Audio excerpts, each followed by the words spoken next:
তো চলে এসেছি নতুন একটা ভিডিও নিয়ে মুভি রিভিউ বস চ্যানেলে। তো আজকে যে মুভিটার মানে অ্যাকচুয়ালি ট্রেলারটা নিয়ে মানে অ্যাকচুয়ালি ট্রেলার না, সরি, মানে ফার্স্ট লুক ইমপ্রেস যেটা বলে সেটা নিয়ে ডিসকাশন করব। সেটা হচ্ছে one of the biggest director, one of the best, এবং যার ডিরেক্টরের নাম শুনেছে সিনেমা হিট হয়, সেই ডিরেক্টরের মুভি বেরোবে। এবং সেটা হচ্ছে 2026-এ, তো আশা করছি 2027-এ বেরোবে। মহেশ বাবু অভিনীত, প্রিয়াঙ্কা চোপড়া অভিনীত, পৃথ্বীরাজ সুকুমারন অভিনীত মুভি আট লাস্ট নাম পেল বারাণসী।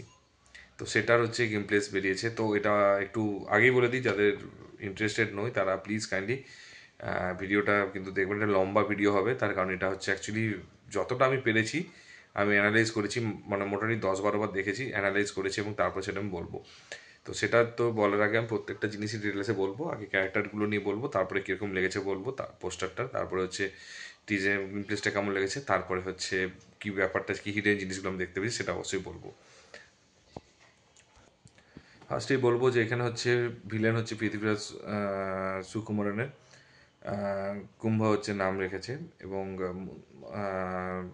মন্দাকিনী নাম রেখেছে হচ্ছে প্রিয়াঙ্কা চোপড়া, এবং হচ্ছে রুদ্রা নাম রেখেছে হচ্ছে মহেশ বাবু। তো তিনটে হচ্ছে যে নাম রয়েছে তো এখানে। এবারে বলে দিই তিনটে পোস্টার আমার খুব একটা ভালো লাগেনি।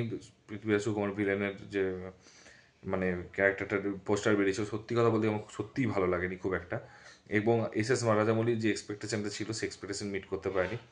বাট এক্সপেকটেশন হাই হচ্ছিল যখনই হচ্ছে মন্দাকিনীর মানে বের করেছে পোস্টারটা, তখনই কিন্তু আমার একটু ভালো লেগেছে। এবং তারপরে তো রুদ্রের যে পোস্টার বেরিয়েছে সেটা সবাইকে হারিয়ে দিয়েছে এবং দুর্ধর্ষ লেগেছে। তো ফার্স্ট এবার বলি যে পোস্টারের ফার্স্ট যে পোস্টারটা ভালো লাগেনি, তার কারণটা হচ্ছে যেটা মনে হচ্ছে অনেকে বলছে ইন্সপায়ার্ড, এবং এটাতে কেউ যদি দেখে থাকে এটা মানে ওয়েস্টার্ন সাইড, মানে ওয়েস্টার্ন ওয়ার্ল্ডের যে কালচারটা রয়েছে, এবং এখানে সায়েন্স ফিকশন এবং একটা আপডেটেড এবং এখনকার না, ইভেন ফিউচারের যে মানে যে মানে টেকনোলজিগুলো ইউজ হয় সেই টেকনোলজিটা ইউজ করেছে। এবং তারপরে হচ্ছে ইউজ করেছে হচ্ছে মহেশ বাবুকে জাস্ট একটা বুলের একটা ষাঁড়ের উপরে, একটা গরুর উপরে রেখেছে, বা রুদ্র, যেটা রুদ্রর বাহন, তো সেই রুদ্রর বাহনটাকে ইউজ করেছে। এবং সেটা হচ্ছে একদম প্রচুর পুরনো, মানে মানে কি বলবো, মানে বিফোর ক্রাইস্টেরও বহু আগেরকার একটা টাইম। মানে একটা হচ্ছে পিক ফিউচার, একটা হচ্ছে পিক ওল্ড পুরোনো দিনে। এবং তার মাঝখানে রেখেছে হচ্ছে মন্দাকিনীকে, যেখানে হচ্ছে ইউজ করেছে, এবং যাকে হচ্ছে কি বলবো, যার হচ্ছে যে মানে দুরকম লুকটাই হচ্ছে মানে দুটোরই মিক্সার বানিয়েছে। শাড়ি পরিয়েছে বাট হাতে বন্দুক, মানে হচ্ছে এই দেশের কালচার প্লাস পুরোনো কালচার প্লাস বন্দুকটা দিয়ে ওয়েস্টার্ন কালচার, এবং মানে এখনকার কালচারটা দেখিয়েছে। এবং সেটার যে স্টানটা, যে একটা সুন্দর একটা পিছন ঘুরে যে একটা মানে কি বলবো, মুভিং যেটা একটা অ্যাকশন হয়, মুভিং অ্যাকশনে যে বন্দুকে গুলিটা ছাড়ে, তো সেরকমভাবে রেখেছে, যেটা খুব ভালো লেগেছে। তো ওভারঅল তিনটে পোস্টার, যেটাই বললাম যে তিনটে পোস্টার মধ্যে প্রথম দুটো পোস্টার খুবই ভালো হয়েছে। প্রথম পোস্টারটা নট আপ টু আমার, বাট যখন দেখা হয়েছে তিনটে পোস্টার, তখন যদি আমি কম্পেয়ার করি তখন কিন্তু আমার পৃথ্বীরাজ সুকুমারনের পোস্টারটা কিন্তু ভালো লেগেছে যখন এই দুটোকে দেখা হয়েছে। তার কারণ সে যে মেসেজটা দিতে চেয়েছে সেটা কমপ্লিট হয়েছে। অ্যাকচুয়ালি আমরা এই জন্য আমি পোস্টার রিভিউটা করিনি, তো এতক্ষণ পর আমি পোস্টারটা এবার রিভিউটা করলাম। তো এই গেল পোস্টার রিভিউর ব্যাপারে। এবারে হচ্ছে এটাগুলো গেল। এবারে হচ্ছে সিনেমার যে হিডেন যে জিনিসটা আগে এখানে সবচেয়ে এটা ইম্পর্টেন্ট দেখিয়েছে, বিফোর ক্রাইস্ট বিভিন্ন টাইম ট্রাভেল দেখিয়েছে, বিভিন্ন টাইম ট্রাভেলিংয়ে দেখিয়েছে, এবং বিভিন্ন জায়গায় ইউরোপ কখন কোন বছর সমস্ত কিছু ডিটেলসে দেখিয়েছে। এবং হচ্ছে এই ডিটেলসগুলোকে মানে ভালো করে বুঝিয়েছে, এবং প্রত্যেকটা জায়গায় সেটা যেটা ক্যারেক্টারিস্টিক সেই জিনিসগুলোকে দেখিয়েছে। ইভেন এখানে রামায়ণের সময়ও যে টাচ রয়েছে, হনুমানকে দেখিয়েছে, হনুমানজিকে, তো সেই হনুমানজিকেও দেখিয়েছে, তার মানে রামায়ণের টাচও রয়েছে। মানে এটা প্রচুর বহু পুরনো স্টোরি থেকে শুরু করে হয়তো আপকামিং, কিন্তু একটা জিনিস ওরা কিন্তু সেরকম আপকামিং যে প্রজেক্ট, যেটা পৃথ্বীরাজ সুকুমারনের যে লুকটা দিয়েছে, যেটা হচ্ছে অ্যাকচুয়ালি ফিউচারে, সেই কিন্তু লুকটা কিন্তু সেটা কিন্তু কোনো কিছু এখানে জিজ্ঞেস হয়নি। তো এইটা হচ্ছে দেখায়নি একমাত্র, বাকি কিন্তু সমস্ত কিছুই হচ্ছে অনেক ডিটেলসে, অনেক মানে সব কিছু দেখিয়েছে। মানে অ্যাকচুয়ালি কনসেপ্টটা বুঝিয়ে দিয়েছে, কারণ ইনকেস যদি কেউ ওই কনসেপ্টটা থেকে কেউ চুরি করে করতেও চায় তাহলে করতে পারবে না, যদিও এমনিতেও করতে পারবে না, কারণ এস রাজামৌলির মতো চিন্তাভাবনা সত্যিকারের নেই সেই লেভেলের চিন্তাভাবনা। তো তো ওই জিনিসটা একদম পিওরলি কনসেপ্টে যেটা দেখানোর আছে, তো সেটা হচ্ছে ওরা বুঝিয়ে দিয়েছে পৃথ্বীরাজ রাজামৌলি স্যার। এরপরে যেটা নিয়ে বলার সেটা হচ্ছে যে প্রত্যেকটা জায়গাতে কয়েকটা জিনিস যদি কেউ দেখে থাকে, টিজারটা যদি কেউ বারবার মানে 3-4 বার যদি ভালো করে ইন ডিটেলসে দেখতে চায় তাহলে বুঝতে পারবে। যখন রথের জায়গায় প্রত্যেকটা হাতে যে মানে অ্যাকচুয়ালি একটা স্টোরি লেখা দেখিয়েছে, ওরা হিন্ট দিয়েছে, এবং হিন্টগুলোতেই বোঝা যাবে যে এবং কখনো রথে মানে একটা ইয়ে চলছে, মানে কি বলবো, যুদ্ধক্ষেত্রের যে রথটা, মানে ইভেন ওখান থেকেও কিন্তু বোঝা যাচ্ছে যে শুধু রামায়ণ নয়, হয়তো মহাভারতেরও টাচ থাকবে। তার কারণটা হচ্ছে যে রথে, রামায়ণ হচ্ছে রথে চেপে লড়াই সেরকম হয়নি, রামায়ণ হচ্ছে পায়ে হেঁটে লড়াই হয়েছিল, মহাভারতে রথে চেপে লড়াই হয়েছে। তো ওখান থেকে কিন্তু এটা বোঝা যাচ্ছে যে মহাভারতের কিন্তু লড়াইও দেখাতে পারে, কুরুক্ষেত্রকেও দেখাতে পারে হয়তো ছোট করে, এবং টাইম ট্রাভেল হয়তো দেখাবে। তো যেটা আমার মনে হয়েছে সেটা আমি বললাম। তারপরে হচ্ছে হনুমানকে দেখিয়েছে, সেটাতেও পুরো কনফার্ম বুঝে গেছে সবাই যে সে হনুমান আছে মানে রামায়ণ থাকবেই। এবং শ্রীরামেকেও কিন্তু একটা জায়গায় দেখিয়েছে টপ একদম উপরে উঠে একটা জাস্ট তীর যেটা ছুটছে, তীরেরটা যেটা দেখিয়েছে, তীরটা ছাড়ছে। তো সেখান থেকে কিন্তু বোঝা যাচ্ছে যে রামায়ণও থাকবে। তাহলে কি হচ্ছে, রামায়ণও আছে, মহাভারতও আছে। তারপরে হচ্ছে মাইথোলজি আরেকটা জিনিস রয়েছে, সেটা হচ্ছে রুদ্রা নাম দিয়েছে। রুদ্রা নাম দিয়েছে এই কারণেই, রুদ্রা নামেই হচ্ছে আছে মানে আরও আগে, তখন হচ্ছে মহাদেব শিবের সময়, কিন্তু সেটাও কিন্তু তারা টাচ করবে এবং সেটা নিয়েও কথা হবে এবং সেটাও বলবে। তারপর হচ্ছে মন্দাকিনীও কিন্তু তখনকার শিবের। তো মন্দাকিনীকেও কিন্তু সেম জিনিসে কিন্তু হচ্ছে মন্দাকিনীও নামটা রেখেছে এবং সেটা থেকে বোঝাচ্ছে যে ওই টাইমের কিন্তু টাইম ফ্রেমও ওরা যাবে, ওই টাইমও ট্রাভেল করবে।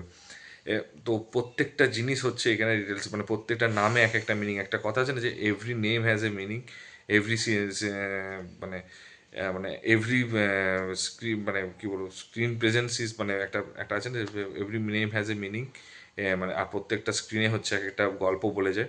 অ্যান্ড মানে actually every frame has some story, ঠিক আছে। তো অ্যাকচুয়ালি এখানে হচ্ছে সেম জিনিস, এভরি মানে এখানে একটা স্টোরিটা বলেছে। তো এই জিনিসগুলো পুরো, তো এটাও তো জিনিসটা হচ্ছে যে, তো এখানে স্টোরিটা দেখিয়েছে প্রত্যেকটা জিনিস। তারপরে হচ্ছে দেখা যাচ্ছে ছিন্নমস্তা, মানে অ্যাকচুয়ালি ছিন্নমস্তার যে একটা রক্তটা ছিঁড়োচ্ছে, সেই জিনিসটাও কিন্তু এখানে দেখিয়েছে। মানে অ্যাকচুয়ালি যেটা বোঝা যাচ্ছে প্রচুর প্রচুর পুরনো, মানে যতটা তুমি জানো, যত স্টোরি আছে সমস্ত মায়াতলির সমস্ত স্টোরিকে তুলবে এবং হচ্ছে সেগুলোকে খাপে খাপে সাজিয়ে সাজিয়ে এক একটা জায়গায় আসবে এবং টিল ফিউচার পর্যন্ত যাবে।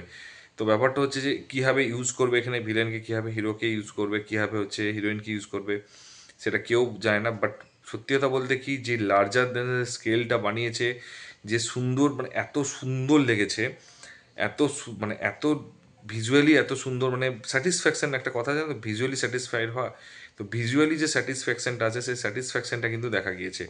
এবং অনেকেই দেখছি, অনেক জায়গায় দেখছি লিখছে এআই দিয়ে বানিয়েছে, এআই দিয়ে। কথাটা হচ্ছে যে আমরা যেগুলো দেখি শুধুমাত্র কি এআই, মানে রিমেক যেটা আমরা দেখতে পেতাম এর আগে, সাউথ ইন্ডিয়ান রিমেক করে হতো হিন্দিতে, সেটা কি হতো বাংলাতে, সেটা হচ্ছে ফ্রেম টু ফ্রেম কপি হতো। কিন্তু এখানে কিন্তু এআই ডেফিনেটলি আমি বলবো ইউজ করেছে, কিন্তু সিজিআই ভিএফএক্সেও কিন্তু সেই লেভেলে কিন্তু ইউজ হয়েছে, শুধুমাত্র কিন্তু মানে এআই দিয়ে ইউজ হয়নি।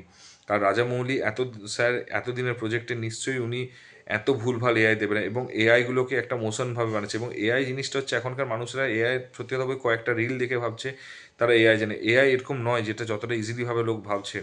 এআইটাকে জাস্ট ইউটিলাইজ করছে ইমপ্রুভ করার জন্য, কিন্তু ভিএফএক্স সিজিআই ছাড়া একটা মুভি নামে না কখনো, ঠিক আছে। তো এইভাবেই বলা হচ্ছে যে এআই দিয়ে হচ্ছে, অবশ্যই এআইয়ের হেল্প নিয়েছে, বাট মোস্ট অফ দ্য জায়গায় কিন্তু সিজিআই এবং ভিএফএক্স হচ্ছে খুব সুন্দর ইউজ করেছে। এবং একটা কথা আছে না যে একটা ভিজুয়ালি যেটা মানে ভিজুয়ালি যেটা হ্যাপিনেস দেখা যায়, সেই ভিজুয়ালি জিনিসটা দেখা গিয়েছে এবং সেই ভিজুয়ালি জিনিসটা পছন্দ হবে, ভালো লাগছে এবং ম্যাচ করছে। এবং সত্যি কথা বলতে কি, মানে এত দামি এবং প্রায় শুনছে 50 কোটি একটা সেট বানিয়েছে, এবং সেই সেটগুলো সত্যি কথা বলতে, এবং যে মানে বাহুবলীর সময় যেটা বানিয়েছিল, তো সেই সময় আমরা যখন গিয়েছিলাম 2019 সালে, আমরা রামোজিএম ফিল্ম সিটিতে গেছে, তখনও বাহুবলী সেটটা রয়েছে, তখন মনে হয়েছিল। এবং আরেকটা সেট বানাচ্ছে এখন। তো এত টাকা খরচা করছে, নিশ্চয়ই হচ্ছে এআই দিয়ে কনসেপ্ট আনতে পারে, এআই দিয়ে হয়তো একটু আধটু হয়তো, হয়তো 90% হচ্ছে স্যাটিসফাই হচ্ছে, 90 থেকে 95% হতে পারে, কিন্তু 90% কিন্তু ভিএফএক্স সিজিআই স্টোরির উপর ডিপেন্ড করে। তো সেটা হচ্ছে সবার আগে মানুষদের বুঝতে হবে। মানুষেরা বোঝে না, মানুষেরা হই হই করে সারাদিন চিৎকার করে, তারা বোঝে না এআই কী জিনিস প্রপার। এআইটাকে প্রপার ইউজ করলে সেই জিনিসটা খুব ভালো লাগে। এর আগে অনেকেই বলেছে বাংলা সিনেমায় রঘু ডাকাতে হচ্ছে, বা কেউ বলে বিপ্লবী, তো এইগুলোতে নাকি হচ্ছে ওইখানে মোশন পোস্টারে এআই ইউজ করছে, কেউ বলে ডাকাত, কেউ বলে বিপ্লবী। তো এইটাতে বলেছে, অনেকেই বলেছে ইসলাম। বাট আমার কথাটা হচ্ছে যে এইখানে যে এআইটা ইউজ করেছে, যদি কেউ রঘু ডাকাতের এআই দেখে থাকে, এআই এর কোয়ালিটিটা কিন্তু সত্যি কথা বলতে কি, ওরা কিন্তু কোয়ালিটি নেই, সেখান থেকে এআইটাকে দিয়ে কোয়ালিটিটাকে হচ্ছে 100% করার চেষ্টা করেছে। কিন্তু কেউ বলে ডাকাত, কেউ বলে বিপ্লবী, কেউ যদি এটা দেখে থাকে এআইটা, কিন্তু এআইটা ও কিন্তু প্রস্থেটিক মেকআপ দেখিয়ে কিন্তু দুটো লুক বানিয়েছে। ও কিন্তু অলরেডি একটা গ্রাউন্ড তৈরি করেছে, তারপরে এআই ইউজ করেছে। ডেফিনেটলি কম্পেয়ার করছি না কিন্তু দুটোর সাথেই, রাজামৌলি স্যারের SMS MB29-কে। কিন্তু একটা জিনিস কি, যে এখানে কিন্তু রাজামৌলি সাথে 90% করেছে, 5% ওকে কিছু টাচ দিতে হবে, সে টাচটা দেখলো যে এআইটা বেটার করতে পারছে, তার জন্য বেটার করার জন্য করেছে। না এখানে এটা কোনো টিজার, না এটা হচ্ছে কোনো ট্রেলার, না এটা কিছু, এটা কিচ্ছু না, এটা একটা জাস্ট ওকে কনসেপ্টটা বুঝিয়েছে, মানুষের মাথার মধ্যে একটা হাইপ ক্রিয়েট করার জন্য, বাজ ক্রিয়েট করার জন্য, মানুষের ব্রেনটাকে ঘুরিয়ে দেয়। এত জিনিসকে ঢুকিয়েছে, এত সুন্দর করে দেখিয়েছে যে মানুষ ভাববে, মানুষ অনেকেই মানে মনে মনে ভাববে যে কোন লেভেলে হতে পারে। আর আমাদের কিছু টাকা রোজগার হবে, কারণ আমরা প্রত্যেকেই বিভিন্ন বিভিন্নভাবে কনসেপ্ট বানিয়ে ভিডিওটা বানানোর চেষ্টা করো, তাতে হয়তো কিছু ভিউয়ার্স পাবো তার জন্য। তো যাই হোক, তো আলটিমেটলি হচ্ছে মানে ওই জিনিসটা হচ্ছে যে দেখিয়েছে। আর সত্যি কথা বলতে কি, দুর্ধর্ষ লেগেছে প্রত্যেকটা জায়গায়, ভিজুয়ালস হোক, ক্যারেক্টারগুলোকে ইন্ট্রোডিউস করা হোক, বা হচ্ছে ভিএফএক্স হোক, সিজিআই হোক, বা হচ্ছে ব্যাকগ্রাউন্ড মিউজিক। ঠিক আছে, অ্যাকচুয়ালি আমি এই মানুষটার কিরবানির যেটা হচ্ছে আমার লেগেছে সেটা কেউ, আমি একটা সিনেমার নাম বলবো, স্পেশাল 26-এ। তো স্পেশাল 26-এ যখন মিউজিকটা দিয়েছিল, অনেকেই বলছিল যে মিউজিকটা, বলেছিলাম তখন আমি এসব করতাম না, তখন বয়স অনেক চলছে, কিন্তু আমার তখন থেকেই এর ডিরেকশনের মুভি আমার ভালো, মানে মিউজিক ভালো লাগে। তো মুজমে তু, ঠিক আছে, ওই যে গানটা এত সুন্দর লেগেছিল এবং এত সুন্দর টাইমিং হয়েছিল এবং মিউজিকটা এত সুন্দর ছিল, স্লো মিউজিক।